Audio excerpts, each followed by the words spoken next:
अरे सुखान, रे सुखना, होय देख, बाप रे बाप, पोस्टर को लॉन्च कर दिया गया। दोस्तों, रंग दे बसंती का ट्रेलर आया था 2 दिन पहले और बहुत ही जल्द पोस्टर भी लॉन्च हो गया। किसका? गाना का। तो दोस्तों, रंग दे बसंती सॉन्ग सेकंड सॉन्ग आने वाला है, जो कि गाना का नाम रखा गया है शंभू।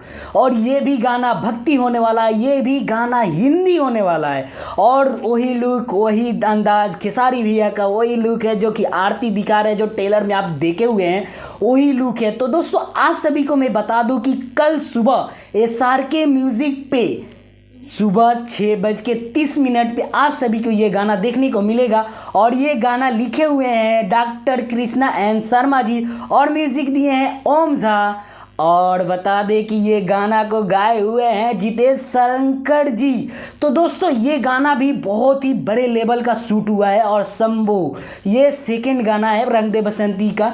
तो दोस्तों, ये भी भक्ति ही सॉन्ग होने वाला है। उसके बाद आएगा जो कि ट्रेलर में आप देखे हैं, जो कि हीरो के साथ हीरोइन चली जा रही है। तो दोस्तों, आप सब सुबह सुबह रेडी रहिएगा। सुबह 6:30 बजे बता दूं SRK म्यूजिक पे आप सभी को ये गाना मिल जाएगा। आप सब देखिएगा जरूर और कमेंट में बताइएगा कि कैसा है गाना। तब तक के लिए बाय बाय, मिलते हैं नेक्स्ट वीडियो में।